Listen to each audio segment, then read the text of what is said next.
Hey, so for our leads, we were thinking of having them be an interracial couple. Oh, I love it. Those are so in right now. We talking black guy, white girl? Not really. Oh, so black girl, white guy. No, actually. We were thinking, I don't know, what if one of them was Asian? Oh, I see what you're saying. Asian girl, white guy. No! Oh, Asian guy, white girl. That's new. You know not all interracial couples include a white person, right? So you're saying... I don't know what the fuck you're saying.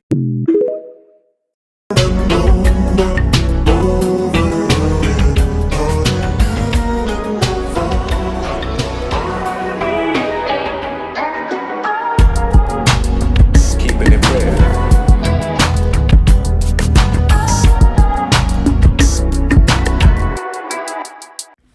So, everybody ran out to go see Little Mermaid. But me. What it do? This is your brother Bishop of Bishop's Own TV back at you once again. And before I go into my whole spiel, please don't forget to like and subscribe to my channel ASAP. Pronto. Know what I mean? Alright, let's get back to my regular program. So, I don't want to be a Debbie Downer, y'all, but somebody got to talk about this right here. Because to me right now, shit is looking real comical. How months ago, we were talking about boycotting Black Panther because where the black man at? Hollywood is trying to get rid of the black man. Even though people were ignoring the fact that Chadwick Boseman passed away prior to Black Panther 2 filming, and it was a very touchy, emotional thing with the director and everybody in the cast. And so they made a creative decision to, hey, let's focus on the death of Black Panther, the character, because of the actual person, the actual human being who played this character was so close to us. This was so traumatizing that we want to honor him. Whether you agree with the creative decision or not, this was in honor of a black man. And people, a lot of people just, they didn't like that.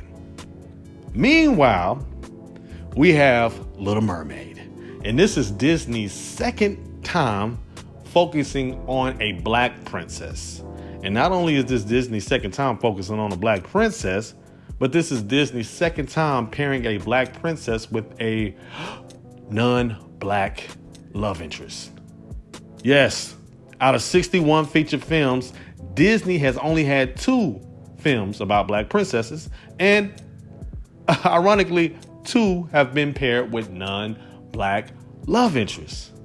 But fast forward to 2023, and now we're living in a so-called more diverse, more celebrating of other nationalities and ethnic groups in America on film in 2023.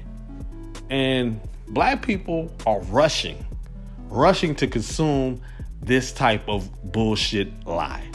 Yes, I gotta call it for what it is. And look, the whole marketing campaign, let's keep it real, has focused on little black girls seeing themselves on the big screen. That's been the whole marketing campaign throughout this film because it's another remake. And as we've seen with a lot of recent Disney remakes as of for the past, 5 to 10 years, they really haven't received proper praise in comparison to their original predecessors. So here we have Little Mermaid. What does it have to stick out in comparison to the other remakes? Well, this time, Ariel is black. And look, before y'all come down my throat, pause. I get it. I understand it. Representation is a must. I am fully behind representation.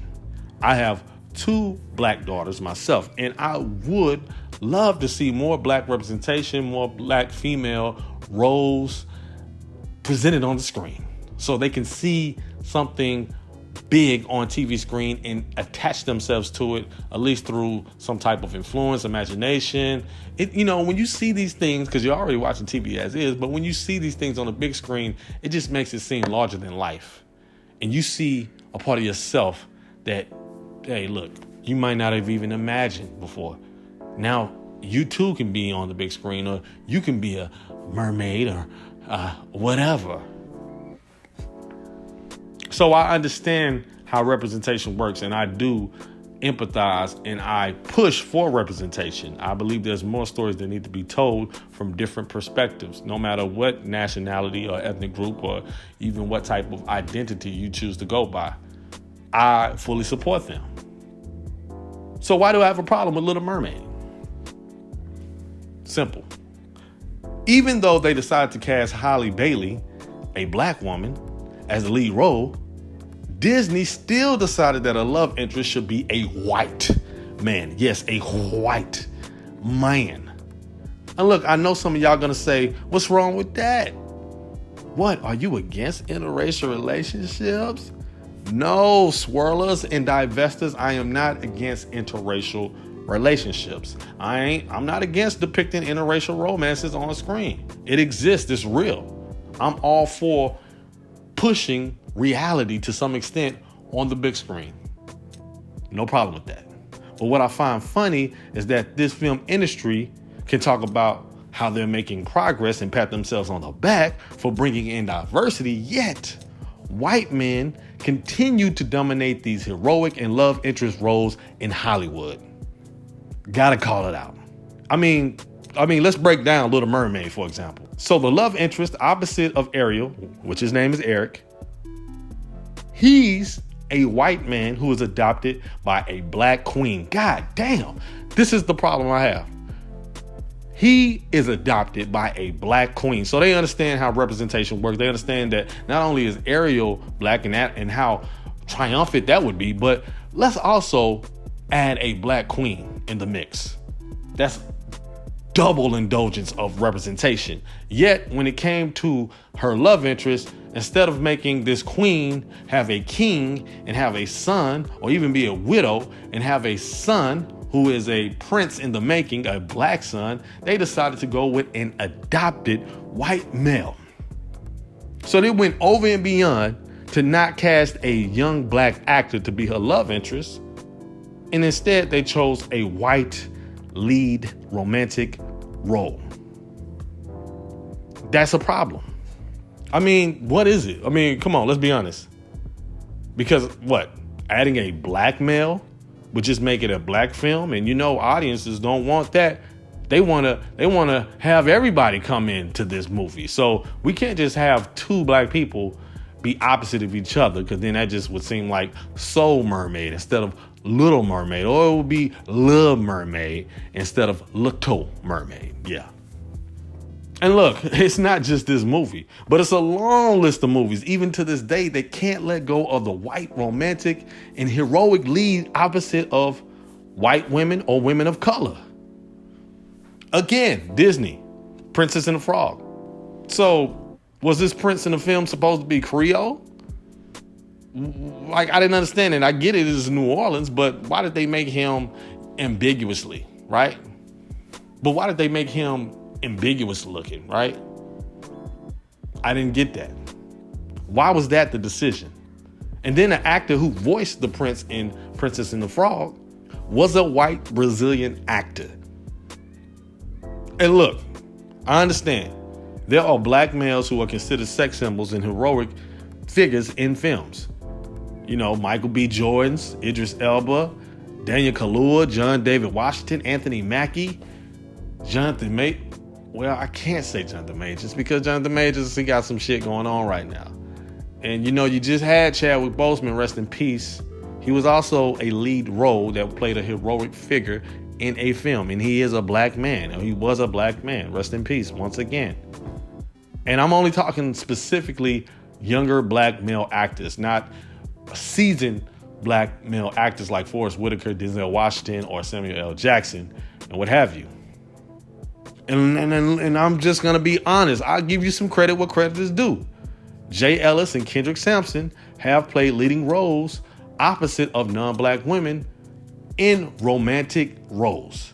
So I'm not pretending, I'm not acting like no black males have played heroic roles or romantic roles opposite of non-black women. And bear with me, understand why I'm saying specifically non-black women in comparison to white men who are opposite of every woman that's falling out the branch. Understand why I'm saying this.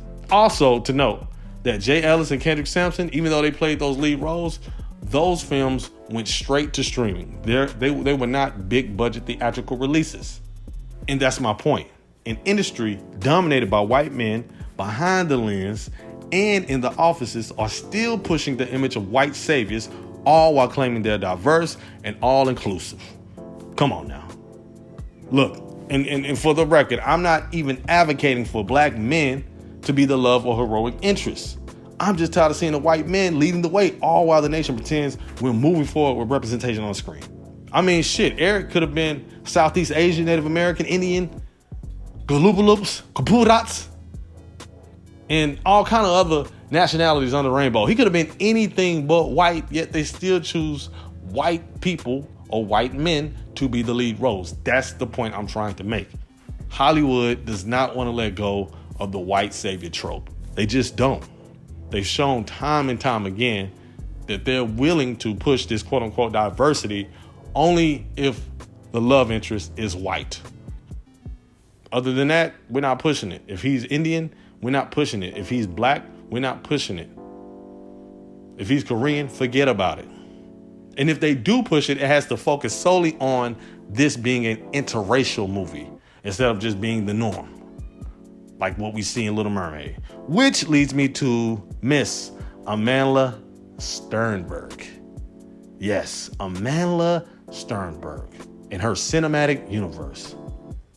Because I don't know this young sister personally, and I feel some kind of way about even targeting her, but I see it's a pattern with this sister. Like, I'm really starting to believe that this young actress has a Jordan policy when it comes to her movie roles. And what do you mean, a Jordan policy when it comes to her movie roles? Well, let me break it down for you. Let me give you a little backstory. So, years ago, this Houston rapper named Chameleon told a story about how he met Michael Jordan and how excited he was to see him after he just outbid everybody to win this shoe or some kind of item that was worn by Michael Jordan. It had some kind of attachment to Michael Jordan, but he won this item. I think it was some shoes. So he happened to pop up at a party that Michael Jordan was at, and he wanted an autograph for the item that he just won because he was a huge Michael Jordan fan. So he goes up to Michael Jordan, he sees him, or one of his peoples introduce him to Michael Jordan, and basically he was like, hey man, my man's come in there, he's a famous rapper, he just wanted an autograph, wanted to take a picture, hey, could you look out for the brother? And Michael Jordan, initially, he just kind of shushed him away, like, whatever, motherfucker. And then his homeboy was like, wait a minute, this is Commander. He's a rapper, like, riding dirty. Like, hey, man, he just won this thing with your name on it, and he wants you to sign it. He just wants an autograph. He just wants a picture. And Michael Jordan say, I don't take no pictures with no niggas. I don't take no pictures with no niggas. And Comedian told a story years ago, and he was hurt by that. He said, hey, look, from that day moving forward, I never bought any Jordans. I don't take pictures with no niggas. And I'm starting to think Amandla Sternberg, if that's how you pronounce her name, but we just gonna go with Amandla, she doesn't take roles with niggas. If niggas are the love interest in a film, she would not take the role. Because time and time again, every movie that she's played in, she's opposite of a white love interest. Like every movie that she's played in, she's opposite of a white love interest. And look, I get it. Sometimes Hollywood, they will typecast you. And when you're a young actor or actress, you'll take any role just to come up.